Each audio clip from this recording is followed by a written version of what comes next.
it was this. I actually think it was this pod. I was Mm-hmm. just like absolutely flying, and I just want to be a little bit more cognizant of trying to slow myself down because I do the same thing. I listen on 1.5 times, so Yeah. I think I sound okay for a normal conversation, and then I speed myself up, and I sound like I'm just like Yeah, like right wound now up. you sound great. Like if we put you on time and a half, you'd have a little bump, but you wouldn't be like a chipmunk or anything. You wouldn't be like crazy. So, yeah, I like it. Good cadence. Good.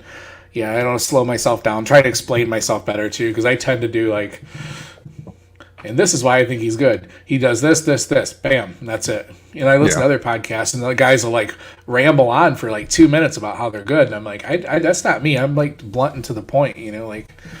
But I have to learn to explain it a little better and elaborate a little better. Things I yeah. want to do, and then I think hopefully, it's somewhat of a fine line though. Like you don't want to go on for too long. right. I don't know. I think my preferred pods are usually like the 40-minute range where they're not like an hour and 20 Yeah. minutes of Oh, people yeah. kind of echoing each other.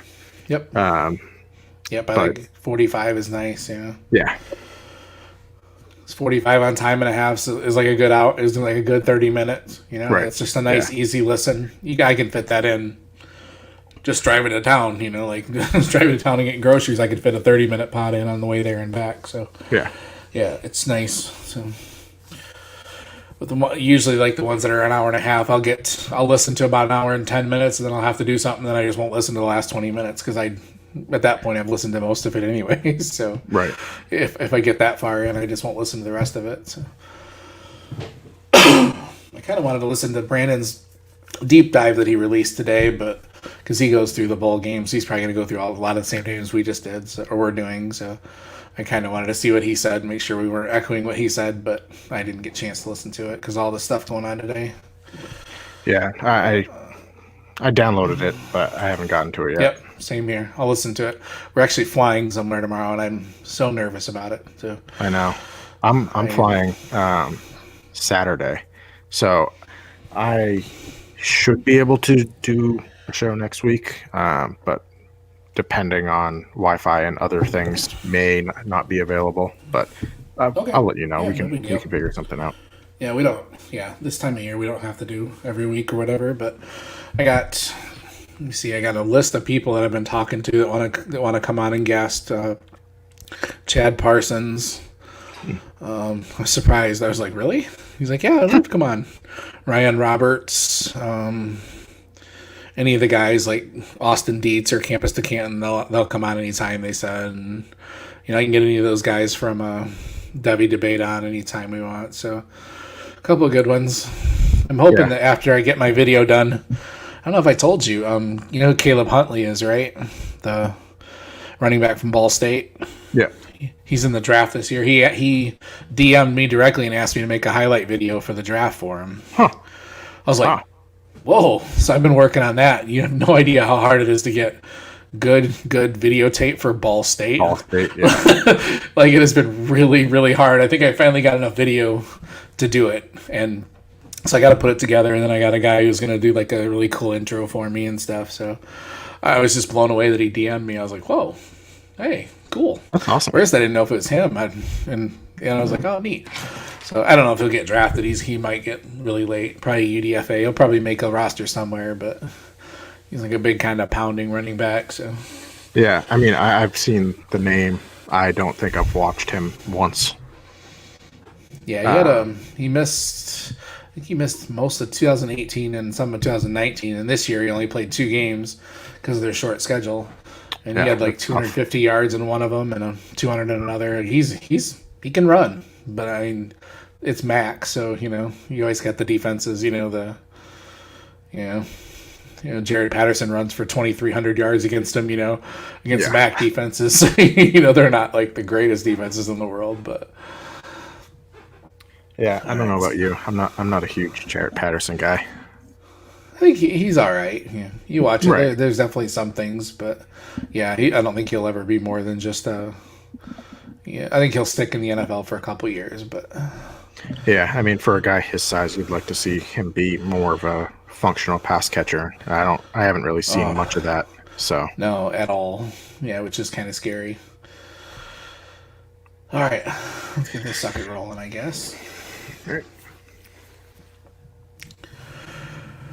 Hello, everybody. Welcome back. This is the Devy Manual, where we talk about college players in the. Yeah, that didn't go very well. Anyway, I'm trying to switch things up a little bit. Welcome back to the Devy Manual, where we talk about college players and how to use those college players to build a successful NFL fantasy team. So the college to Canton's kind of where we focus on. We'll talk a lot about college players on here. Every once in a while, we'll dive a little bit in the NFL draft, stuff like that. So just wanted to welcome everybody back. It's been a little bit of a hiatus. I had to take some time off around the holidays to get my, just kind of mental bearings. I don't know if it really worked or not. I think I may have fallen deeper down the rabbit hole when I was supposed to get out of it. But anyways, next I want to introduce, we do have a new co-host, Mr. Joseph Namor. Joseph, how you doing, bud? I'm doing well. How are you, Dwight? I am good, man. Glad to have you on, man. I know I've talked to you a couple times before and worked with you at DLF and stuff, so I know you definitely know your stuff, and happy to have you on, man. So good stuff, man. I hope we're gonna hopefully cover a lot of names and cover some ground and get you guys some names to think about for your Devy teams and stuff like that. So, whew. Sorry, I'm fumbling like crazy. All right. No, This is the bowl. Obviously, we're wrapping up the bowl season right now. So, Joseph, you go by Joseph or Joe? Does it matter? I doesn't matter. I prefer Joseph, but whatever works. That's fine. All right, so me and Joseph are going to go through some of the bowl games and some of the people that have, their stock has gone up, stock has gone down. There's some crazy performances. A lot of big names sat out the bowl games. So, some names that I really would have liked to have seen a little bit more of did not play in the bowl games. So, we'll start off with Joseph. Joseph, what is a name that really rose their stock a lot this bowl season? Jeez. Well, I don't know how much higher his stock could really go, but Justin Fields is the one that stood out the most to me. I know in the little Twitter sphere that I'm a part of, you see a lot of recency bias where people are elevating Zach Wilson to QB2 based on recent performances and what they've seen in mock drafts and stuff like that. And I think Wilson is a very talented quarterback with some desirable traits. But to me, Fields has always been QB2, and his performance this past week against Clemson was really outstanding. I don't think he's a perfect prospect, but I think he's closer to Trevor Lawrence than he is to to Zach Wilson. And I think what he did against Clemson on probably the second biggest stage he could have was really outstanding. And to do it with the injury that he suffered, I don't know the severity of it. It certainly looked bad, but to bounce back and continue delivering downfield strikes to Chris Olave and the rest of the receivers there was something that stood out to me. Right. The number two talk, Zach. I love Zach Wilson just about more than anybody in the whole entire universe, but Fields was always number two for me. And what I wanted to see, what my biggest knock of his was, is you would see, everybody says he holds the ball a little too long, which is, still something he needs to work on. But I never saw that killer instinct, that ability to just take over a ball game. And that's what I saw against Clemson. And that's what I was most impressed about, to watch him bounce back from that injury, and just the laser focus. That's what I want in my quarterback. I want to see that. I don't care about. I mean, I do care about mechanics and all that stuff, but I like to see the mental side of the game, and that's what I was missing from him. And I loved seeing it, man. That gritty performance. That's what I want. That's my QB. That's what I want, man. So, yeah, there's a lot of things you can coach, but that is not one of them. So to see that on one of the biggest national stages that you could have really cemented QB2 for me. And I think some of the things you've seen from Fields in the past that could be considered concerns, like his processing or not really progressing past the first read, I don't necessarily think those are huge issues, but I think when you look at the scheme that Ohio State runs and the way Ryan Day's able to scheme really talented receivers into open space, you don't really have to progress past the first read a lot of the time. And what we saw against Clemson is him reading the field, taking time. And I mean, to be fair, he had a lot of time in the pocket. He was not really pressured much at all. The Ohio State offensive line did a great job of keeping him upright, but he was outstanding in all facets. I don't really have much of a concern of his processing. I think he's not a one-read quarterback. He can do it all, and his mobility, when he's not really hampered by an injury like the one he suffered last week, is what makes him such a strong fantasy option as well as a real-life option. Right, I think the one read thing, he also answered that too by the way he was finding his tight ends. Right. It was nice to see him hitting the tight ends. You know, the tight ends are usually your third read. You know, and he was also holding it as long as he could. Then that pocket would collapse and he just dump it off to Sermon. You know, so there was a lot of improvement in one game where against Northwestern he looked, you know, and like so it was nice to see on that huge stage. Speaking of Sermon, he's another one who made himself just a ton of money in the last couple games. I mean, watching him come out of, it seemed like out of nowhere. I mean, he's always been kind of there. You know, he got a decent amount of touches in Oklahoma his freshman and sophomore year. And to see him really emerge this year, I mean, these last two games, I mean, he had 29 for 331 yards against Northwestern, which is insane, and then 31 for 193 against Clemson. And I mean, he's really made himself a lot of money on two really huge stages. I'm still a little bit mixed on him as a prospect. I think in this running back class, though, he can easily go in that top 6 or 7. Just because of how muddled, you know, the after the top 3.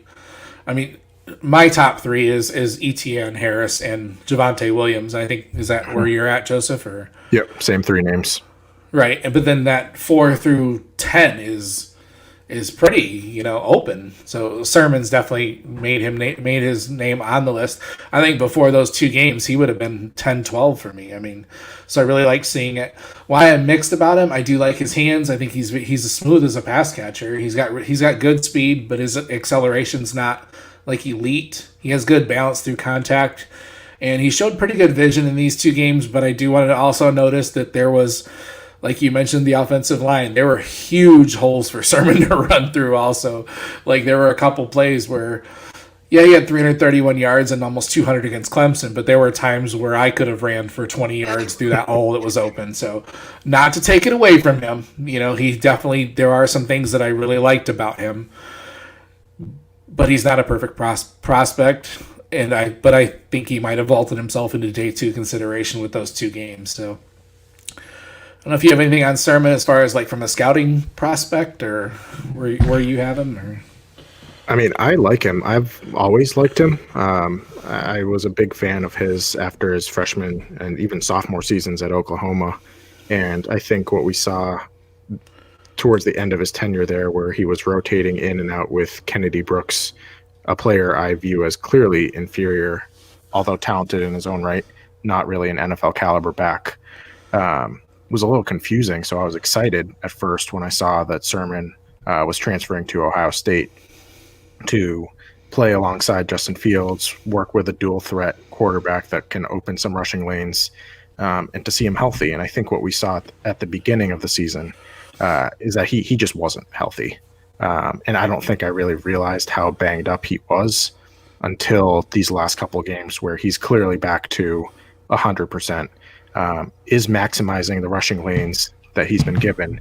But I think he's a bigger back with prototypical size, that's able to run between the tackles well. He has very good contact balance, which is something that I look for in running backs. And I think at the very least, he'll be an effective short yardage and goal line back with the opportunity to lead a committee.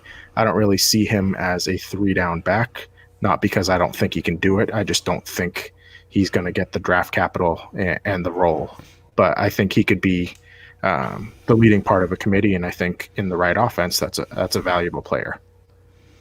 Right, I like it. Yeah, he's got pretty good size at 6'1", 215. You know, he's definitely got some things there that could work right for him, and he did feel like he was almost on the verge of breaking out several times in his career. So it was nice to see. Even this year, he only had 4 touchdowns with almost 1,000 yards. So a little scary.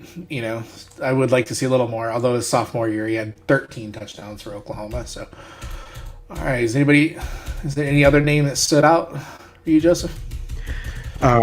Just real quick to touch on Ramondre Stevenson. He's huge. I think he's like 250 pounds almost. God, he doesn't run like it. Wow. No, I don't think he's very fast, but he has very, very quick feet. And I'd like to see the change of direction and agility from some of those bigger guys. He was a JUCO back. He rushed for over 2,000 yards at JUCO, and he's great in pass protection from everything I've seen. He's a strong runner. He's not a big guy that runs like a finesse runner. He's a powerful back with good agility for his size. So, similar to what I said about Sermon, I think Stevenson's a guy that would be very effective in short yardage situations with the upside for more. I think he's a capable receiver, although not really much of an asset in that sense, just because I don't think he can really maximize. He's not a mismatch player. You can't really put him out in space and expect him to win one-on-one. But I think he's a capable pass catcher, and those are guys that will get a role and be worth something. And I think in the right offense, similar to what I said with Sermon, we saw this season with all the COVID stuff and all the injuries. There were guys on the fringes of dynasty relevance that were very effective for extended periods of time. And I think Stevenson's a guy that, even if he doesn't get drafted into the perfect situation, could be someone that's worth monitoring long-term in dynasty. All right, absolutely, man. Yeah, talk about size, man. 6 foot, 246 pounds, man. And but the boy, yeah, like you said, he likes to hit people, and I like how the physicality, but then his feet are so nimble. Like he cuts, and what did he have this last game? For some reason, I didn't write it down. He had like 18 carries for 190 yards or something. It was against Florida, Joseph, you could run for 200 yards against Florida, but still, it was still pretty impressive to watch him run. So he had a couple really long runs where you could kind of see he had pretty decent speed, So definitely a guy who I think he was probably in my 12 to 15 range, going into this season, and he's made himself a ton of money. You can see him going day 2, day 3 also. So probably more likely early day 3, but we got to at least mention him for Felix Sharp, because I know Felix Sharp loves him. So. All right, let's see here. My next guy that I want to talk about, we'll go back to another quarterback, and that was JT Daniels. And he was a guy that was really highly regarded when he went into USC, had kind of an up and down freshman season, and was thought to take a step forward his sophomore year. And then he got hurt, and Keaton Slovis took over. So he said, screw it, I'm going to Georgia. And then we all kind of thought, and I don't know why he didn't play earlier. I would be kind of curious to pick the brains of the coaching staff there. But he has looked really, really good since he came in. He's hit 400 yards once. He threw for 392 against Cincinnati, who has a really good pass offense, actually. So I was impressed with how much he spread the ball around. He really pushes the ball. He's a guy that can make plays. He's not the most mobile quarterback in the world. He's not going to rush for 30 yards or anything like that. He doesn't, but he moves well enough to keep plays alive. But he's definitely not a runner. He needs to work a little bit on his accuracy, things like that, and his mental processing, obviously. But I tell you what, in the 4 games he played this year, he looked pretty darn good. He played Mississippi State, South Carolina, Missouri, and Cincinnati, so he didn't get to play, the Alabamas, the LSUs, or anything like that yet. But it's exciting for Georgia to have a good quarterback that is willing to push the ball downfield and hopefully get their offense a little bit out of the Stone Ages, because that's it seems like the only thing they've been missing the last couple of years. They've had this defense that could really raise some hell, but then, their passing offense has been just kind of functional. So I don't know if you got anything on JT. I wasn't the biggest fan of him at USC. I'm still not a huge fan, but I think what I saw this year, I'm a little bit more optimistic about his future outlook than I was coming into this year. He's not very athletic. which is a pretty big concern for me from a fantasy perspective, because I think pretty much all the guys you see excelling in the NFL right now, at least from a fantasy perspective, are mobile. And I think he has good pocket mobility, but isn't really an asset in any sense as a pure runner. So that concerns me a little bit. He has a very big arm, which is exciting. Accuracy can be erratic, but I think, as you mentioned, the ability to spread the ball around is exciting. Been a huge George Pickens fan for the last 2 years, and I think just seeing him at the beginning of the year not be able to get anything done with Stetson at the helm, and seeing what he was able to accomplish with a more competent quarterback was very exciting. So I think Daniels will be a very good college quarterback. I think he can be an effective backup at the NFL level with room for more, but I'm not sold on him at the moment yet. Right. And speaking of Pickens, I'm sure we'll talk about it later, but that's another name that your window is probably going to be stop growing going into next season, because he's going to have a monster if JT stays at the helm. He's going to have a hell of a year. And to watch these guys, they've got a couple other really good receiving threats that are going to finally get to see some numbers. I'd love to see Pickens put up the numbers that we know he can. I mean, I think he can be an amazing college receiver, given a quarterback that can actually throw it around a little bit. So, yeah, I think his buy low window, most people will not part with George Pickens that really know how talented he is, but if you have people that aren't as astute in that, definitely try to get Pickens, because he's going to blow up next year. I have a feeling. So is there any other names you wanted to talk about, Joseph, for guys that rose up? Just real quick, I mean, in terms of draft eligible guys, I think Zach Wilson, we've already mentioned him a couple times. I think he had a very strong performance in his bowl game. I mean, he hasn't faced many talented defenses this season. Kind of struggled at times against the couple good defenses he did face. Did manage to shred San Diego State. Looked okay against Coastal Carolina, but he looked very good in the bowl game, which was very exciting.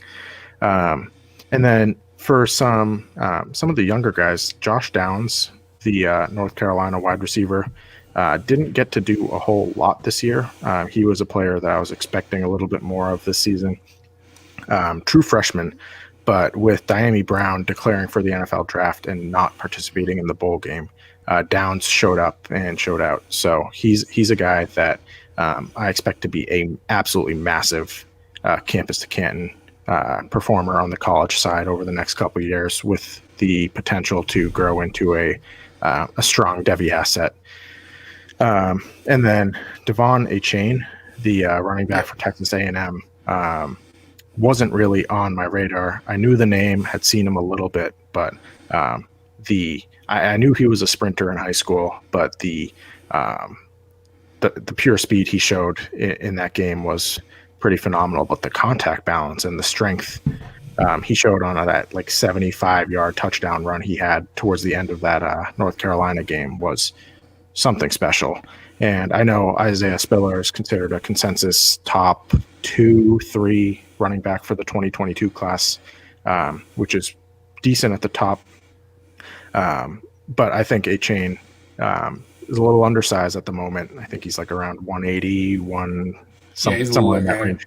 Yeah. But I think as a sprinter, he has the potential to put on some size, especially on the lower half, and is someone I want to keep an eye on.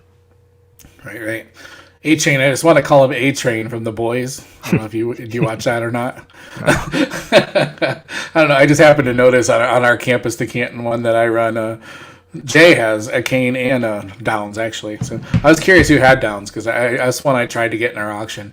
He's next year going to get all of Sam Howell's attention, because Daz is gone too. So yep. That's another guy who's in for a monster year next year. So he also has a buy low window, and he might actually be even available in some leagues. I mean, he was a 4-star, but still, So I like that name a lot, and I can't talk anymore about Zach Wilson. I've reached my limit for the. But yeah, he looked amazing. So another not draft eligible. You did want to mention Carson Strong too. Carson Strong had a hell of a game. Gosh, I can't. Let me see if I can find it real quick. Real quick. I was super impressed with Carson Strong. It's a name you had mentioned in pre-show, so definitely don't want to forget about him because he's looking like he could be. Is he 2023 class or he could be 2022? That's right. Because he actually I thought he could have come out this year. Yeah, he was eligible this year. I just saw that he's not declaring for this year, which I think makes a lot of sense. Oh God, yes, yeah. So I think we'll see him in the 2022 class. He is just a redshirt sophomore this year, I believe. Right. Yep, that's it. So he can play another 2 seasons. I would expect him to come out next year, though. Oh, absolutely. He was phenomenal in that bowl game. Yep, he threw for 21-28 for 271 and 5 scores against Tulane, which I know it's not an elite defense, but I think they have a pretty solid defense. So his numbers on the year are crazy. 70% completion, 2,900 yards, 27 touchdowns, only 4 interceptions. Another guy who's not a danger to run, but he's mobile enough in the pocket to where he doesn't take a lot of sacks and things like that. He uses his feet well, things like that, but he's not a guy who's going to take off and run for 30 yards also, but definitely not like he's a name to watch for sure. He one of my off-season buys. We'll go deeper into him. And all right, then, of course, there's always a couple downs. I didn't have a lot of downs. I didn't, I'm not by nature a negative person. I don't like to say this guy sucked, but this is not who I am. I have trouble even when I'm writing bad stuff about people. I know that's part of our game, though. We got to do that. So, who had I think there's one obvious one, but you can go ahead and talk about him. Who took the biggest hit in the bowl season? You think? Yeah, and it's a player. You just mentioned you're not the most. You're generally pretty positive.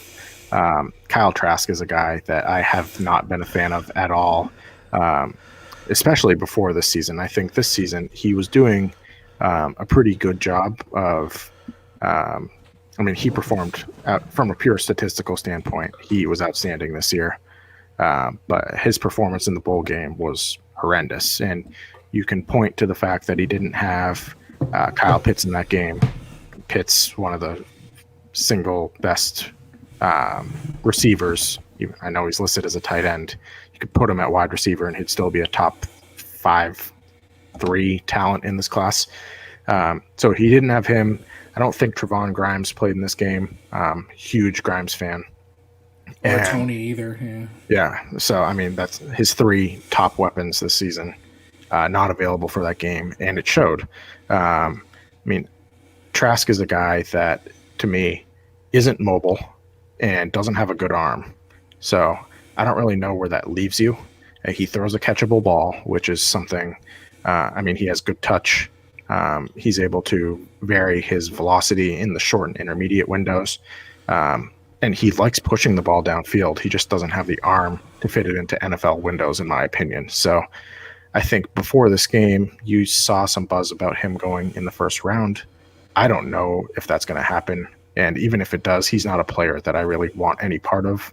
To me, I think his absolute ceiling is like Kirk Cousins. And I think more likely is somewhere in the Nick Mullins range, which for someone getting first round buzz is really not something that you want to hear. But that's kind of where I'm at on Trask.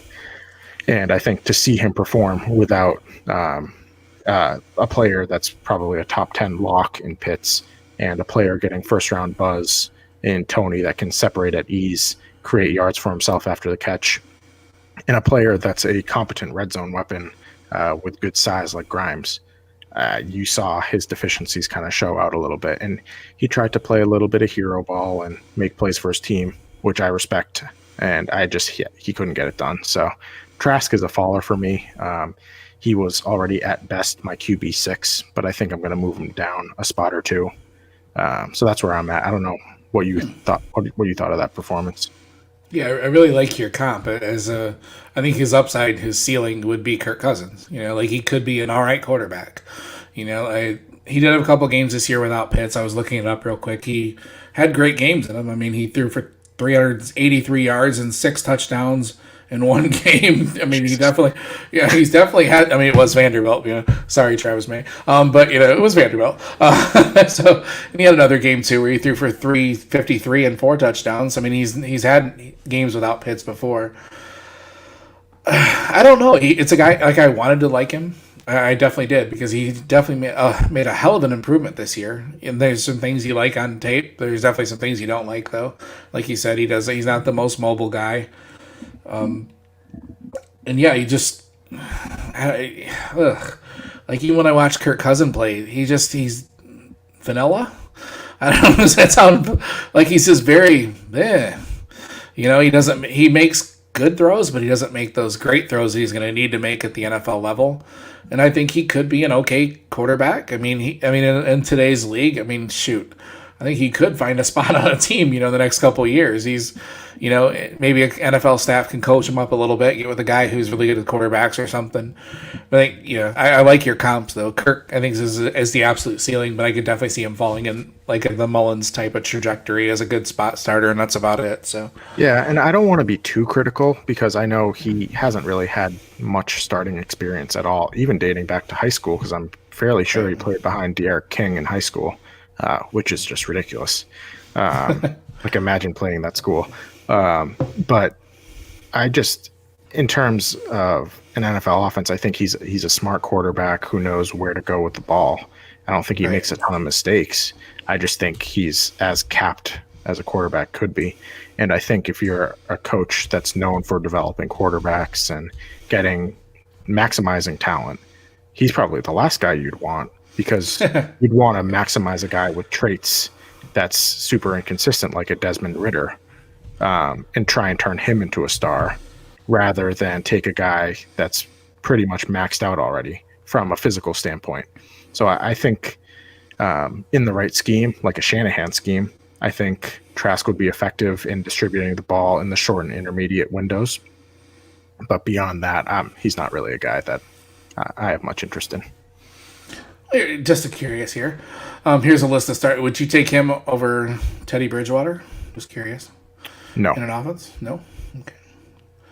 Drew Lock? That's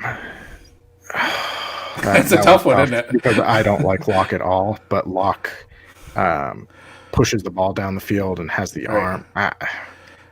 Probably, because I don't think Lock is a long-term starter, but I don't know. That one's close. Teddy's also close. Derek Carr? I prefer Carr. Yeah. I think I prefer Carr, but I definitely think he could be. I could almost see him following in that Carr range as far as talent as well. I don't know. I think he throws a little bit better of a deep ball than Carr, but a lot of the other stuff he doesn't do. So, yeah. Just curious. I just went through a list of the starting quarterbacks real quick. Just kind of think of some guys that. Sam Darnold, what do you think? Daniel Jones? I like Darnold a lot more than Jones, even still. I do too.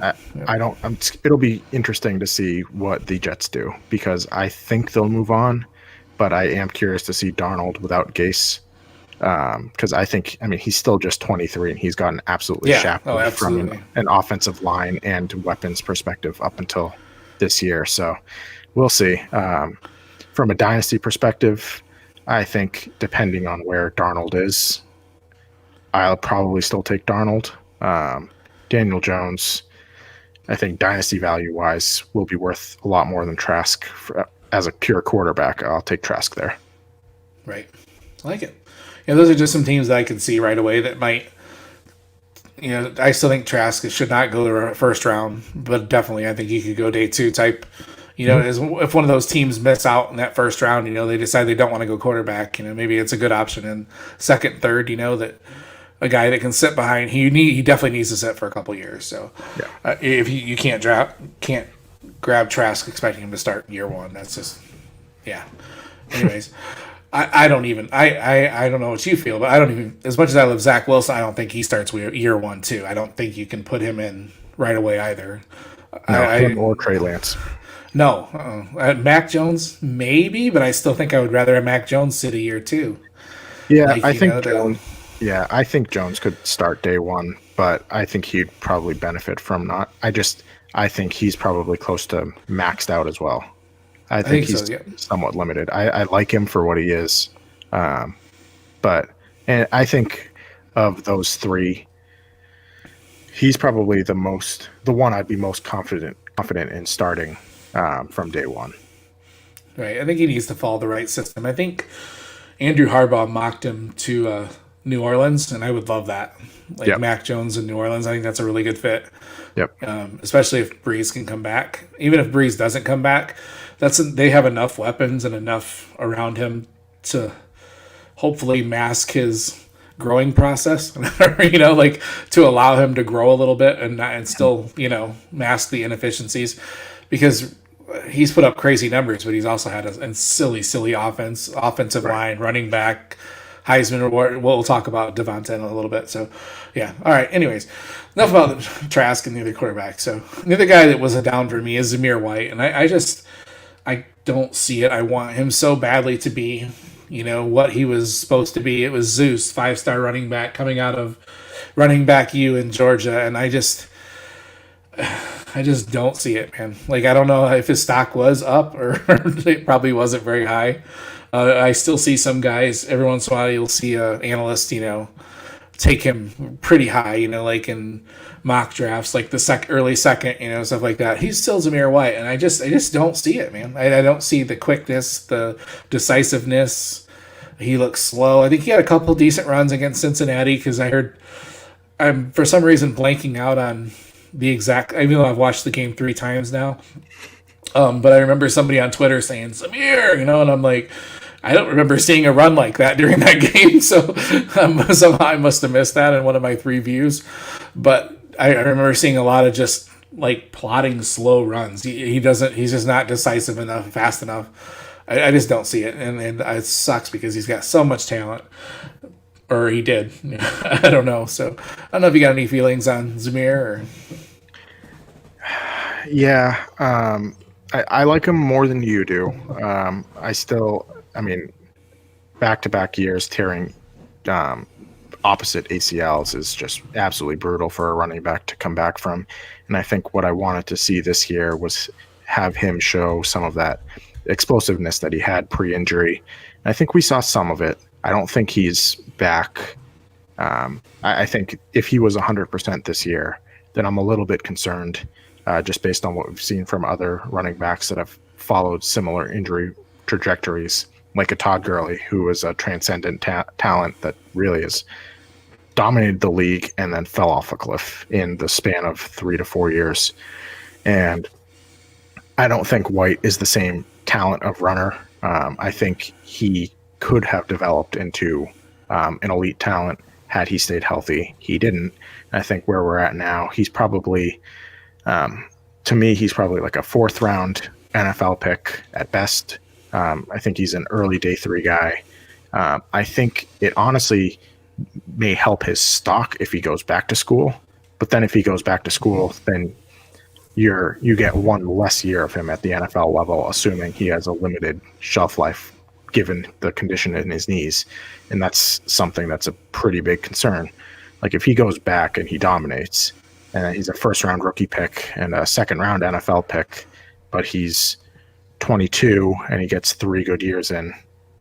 Is that really enough to make him valuable? I don't really know. So White's a guy I have a very hard time valuing. I think he's probably going to end up in my running back 8 range in something that's not really a super strong class, which sucks. I mean, like you said, he's a guy that I want to root for. I think at times this year you saw some of that explosion in power, but at other times I don't really know what to make of him. Right.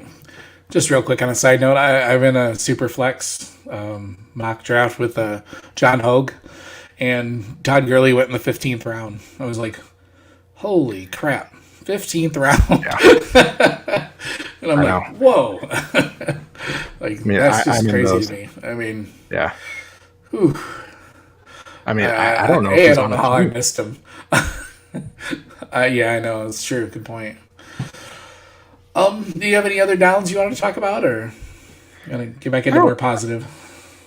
Yeah, I don't think so. I mean, Talon Wallace was a guy that I wanted to see more of. in that bowl game, especially considering one of the other receivers on the Oklahoma State team absolutely blew up, and it wasn't him. I mean, he's a player that I like a lot, but has been injured a bit in back-to-back seasons. I know he came off the ACL this past season. I don't know if he's a day 2 guy in the actual NFL draft. I think he probably should be, based on everything we've seen on tape from him. I just don't know if he is. And if he's not, then I'm probably completely out on him. But I think he had 6 receptions for something like 50 yards in the game, which is fine. But given the way that offense performed, I think I expected a lot more of him. So not really a down, just a slight disappointment for me. Right. He's a guy who, man, in a lot of wide receiver classes, we would be, but just this wide receiver class is so crazy. And he had a couple games this year against, oh, geez, lost my thing there. And he had 11 catches for 187 against Texas. Texas Tech 7 for 129. But then he was real quiet a lot this year. And I really wanted to see a lot more from him, too. I think his talent is far more than what he's put on the field this year. So, yeah, I can see that, man. And I don't know. I don't have this on the show notes. But we'd be a little bit remiss if we didn't mention Devontae Smith winning the Heisman. I thought that was amazing to see a wide receiver finally win a Heisman. And I don't know what you think of Devontae Smith. I love the kid. I just think he's a guy I'm really rooting for in the NFL. I see all the people about the size, the 4-year breakout, the old blah, blah, blah. And I'm like, the kid is just good, man. He's just good, man. So I don't know where you have him, but I just kind of wanted to mention him real quick and see what you thought about him. Yeah, I mean, I think he's an absolute stud. Before this recent tear, I think I had him at wide receiver 5. I think I have him at 2 right now. Chase is still my 1. I'm not coming off of that no matter what happens. It's not a take lock thing for me. I think Chase is transcendent. I think Smith is an absolute star. I'm not worried about the size. I know BMI Twitter will come after me. Breakout age Twitter will come after me. I use all of those. BMI not so much, although it's something I look at. Breakout age, market share, all of those things are tools I use in the evaluation process. But for Smith to dominate the way he did is just, it's outstanding. And he plays much bigger than he is. I know he's 6'1", 175. I don't think there's any way he's even 175. Dude is a string beanie. He is. But he plays big. I'm not comparing him to Antonio Brown, but the way AB used to box out defenders, go up, pluck the ball out of the air, that sort of my ball mentality is something that Smith shows on tape all the time. And he creates separation at will. He's not a pure burner, but he has good speed, elite quickness, and I mean, there really isn't anything to dislike about his game. So I think he's a top 10 lock in the real draft. I think he's probably no worse than wide receiver 3 or 4 in this class at the worst. And I'm in. I like him. Yeah. Someone pointed out that he was the exact same size as Marvin Harrison was at his age. And I'm like, wow. Marvin Harrison's one of my favorite players of all time. It was amazing. I didn't realize they were the same size. But like you said, if you watch the all 22 of Devonta Smith, that kid is open all the freaking time.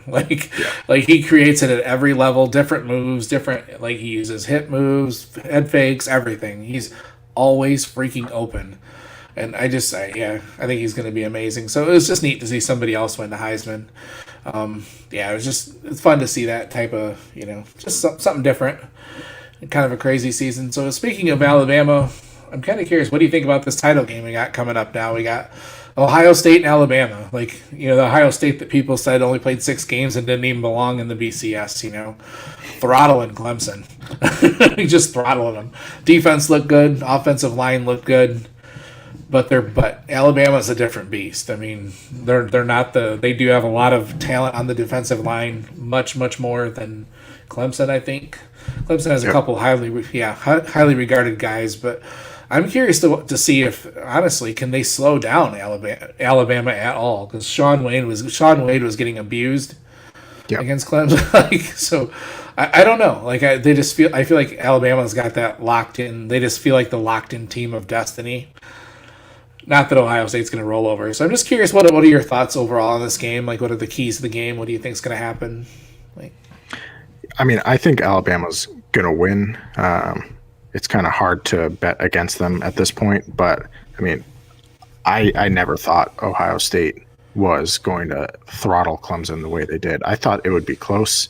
I actually bet them to win. So from that perspective, it wasn't an absolute shock to me, but the way they did it was a shock to me.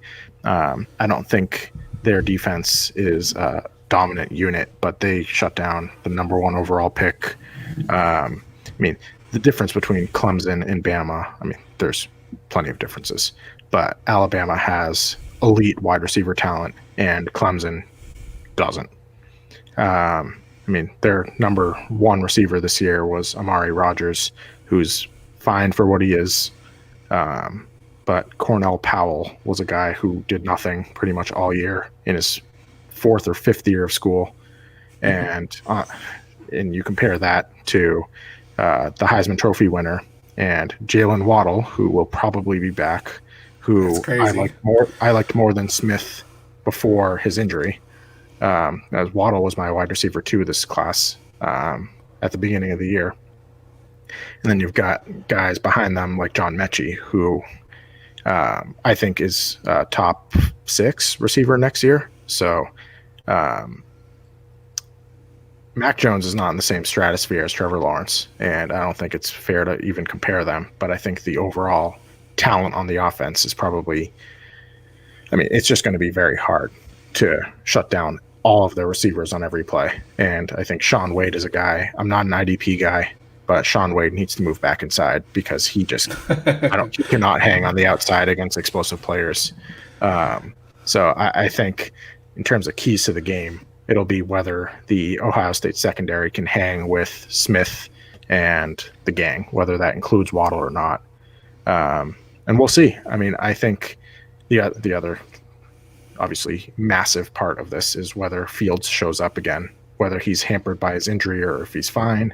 I think what we saw against Northwestern was the lack of Chris Olave hurt him a little bit, and the residual effects from that thumb injury that he had kind of limited him more than I thought they did. When you saw Olave back and the thumb not as much of a factor against Clemson. So right. I'll probably take Bama to win, depending on the spread. I haven't seen it yet. I'll probably take Ohio State to cover, but it'll be fun. Yeah, right now it's at 8. Crimson Tide are favored by 8 right at this point. Over under a 75. Shoot, I think I would take that. I think I would take the over on that. But yeah, I don't know. I think the only way, like you said, the secondary. I think the other key is the line. You know, can that Mac Jones has not had a lot of pressure, and he doesn't move very well in the pocket. He moves okay, and if they can get after those like they got after Lawrence, I mean they could cause a lot of problems. Like I can definitely see them causing Mac Jones a lot of trouble. You know, if they can get to him as consistently as they were doing. But Alabama's got a really good offensive line too. Now they're missing their a couple starters, but they just slide in another 5-star behind them. So I don't know. So yeah, that's what Alabama does. So. All right, yeah, that should be a good game. I hope so. Yeah. I'll never root for Ohio State, but it'd be kind of fun to see them beat Alabama too. So, all right. All right, the last thing I just wanted to go kind of off the cuffs right now. This is kind of a time of the year when everybody kind of steps back and goes through their rosters, your C2C teams. So I just wanted to know, Joseph, you and I both have probably a dozen C2C leagues between each other. I think we're probably in 3 or 4. I think together even. So, so if you don't want to give away too many things, but like, what are you doing right now in your Campus to Canton leagues? Like, what are you focusing on? What's your strategy at right now? Like, what are you doing? Yeah, I mean, well, this year is just so much different than any other that I've ever seen for myriad reasons that everyone's aware of. But all my Campus to Canton leagues this year voted to roll the buy-ins into 2021. So I actually didn't play in a single college league that had a season this year.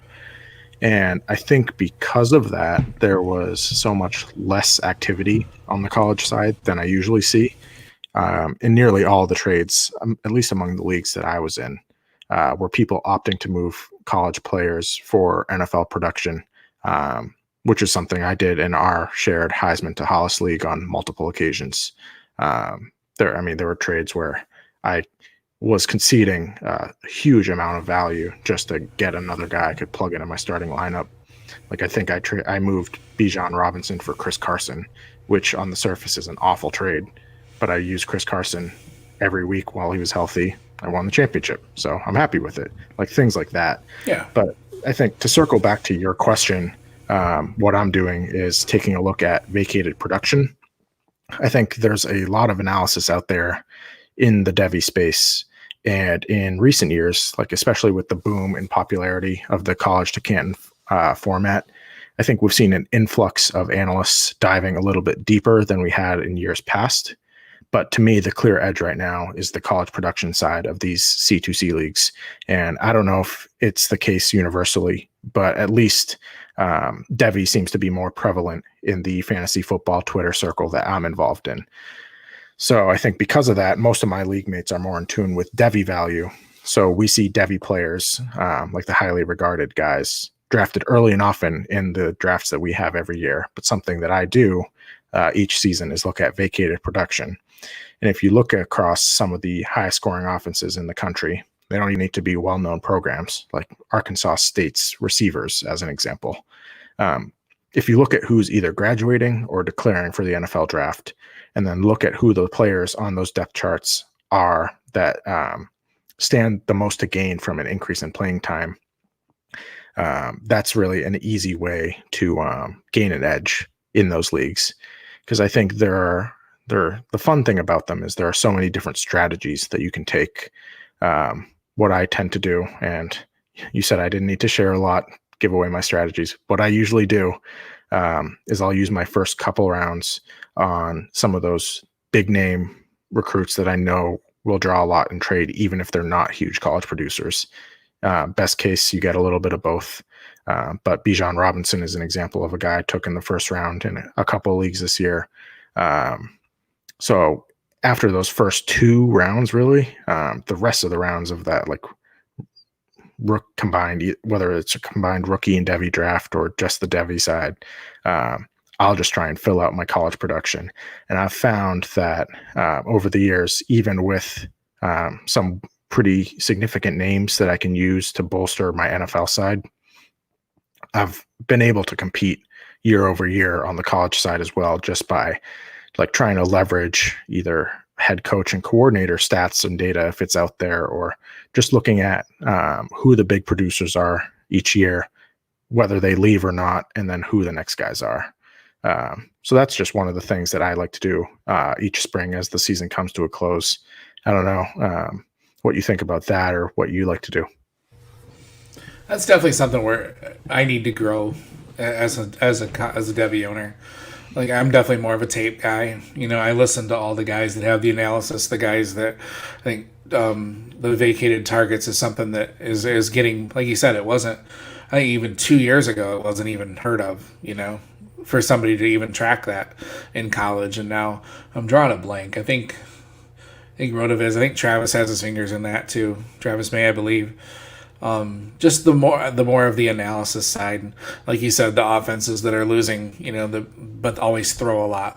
Like Arkansas State's a great example, losing Jonathan Adams, and yeah, so that's something I definitely need to get better at. Right now, I'm kind of just stepping back a little bit. You know, I'm definitely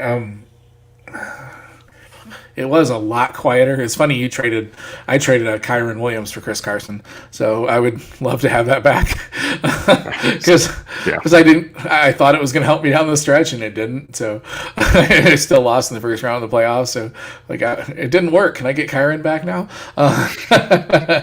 So no, but yeah, that's, you know, there wasn't many of those this year. Not like your normal ones. So yeah, definitely trying to take a step back and look at the analysis side more. And that's something I hope that me and Joseph can bring a little more to the table. I like to educate myself a little bit better I know DLF's got a lot of great guys that do that. I think Peter Howard's even done more with the college side, if I remember right. And I'm trying to think he was doing some of that. And then I noticed, and I'm at the Nerds now, but Matt Bruning does a lot of that with running backs, and like I want to get my head around some of these guys that do that, and try to be a little better as far as that. So because I like watching tape. I mean that's I break down a lot of tape, watch a lot of games, so that's what I like to do. Sometimes, which is funny because I love statistics and I love numbers. I'm the guy who used to make my own player cards when I was in 10, 12 years old. I would draw football cards and write the little statistics in and add up. I've always been a number. I killed statistics in college. I love that type of stuff, but I've never really dove into that side of the analysis or what we do. So it's definitely something I'm trying to do right now. Trying really hard to not get any more college to campus leagues, but I probably will. I dropped a bunch of my regular leagues just because I love college to campus so much. So that's definitely what I'm doing right now. Just kind of trying to step back and get a little bit of a better jump on things. I'm hoping we have a spring this year, spring games, stuff like that to help us. It was such a weird season, just such a weird season. So, yeah, I don't know, man. Are you getting any into any startups? Or are you kind of hanging back for now? I'm sure I will. I try not to leave too many leagues. I left one because I think quarantine hit and I overcommitted. So I left one. I'm trying to pretty much maintain all the commitments and obligations that I made to people when I joined the leagues. But I'll probably join one more league. I'm going to be very selective about what it is, though. Obviously a huge fan of the campus to can format. So maybe it'll be one of those. Maybe it'll be just a deep Devy. But it'll have to have some sort of Devy component to it because those are really the only the leagues that I'd like to join at this point, unless there's other funky stuff going on that I haven't seen anywhere else. Yeah, there's a lot of these leagues are doing crazy stuff, man. Like recruiting and all kinds of neat stuff. I mean, after I took over a team in the program league. Are you in the program? I'm not. One or two. Yeah, it is. Their recruiting makes our recruiting and my league look like I'm playing with like Duplos and they're playing with like tactics. It is way complicated and way cooler than ours. I like ours. It's simple, which is kind of what I was going for. I didn't want to overwhelm anybody, but yeah. So there's some leagues doing some crazy stuff, and that's what I run into. And I got in way too many leagues in quarantine. I told myself I was going to cut back, and then I ended up joining 10 more leagues. So it's dang it, quarantine. Everybody got all bored and stuff. So. But I don't know. I took on some orphans, and I don't leave unless I can make a team. But if I made a team better and I felt like I gave it a good shot and I didn't kill their future, then I'm okay with leaving. But I try not to do that also as well. So, right.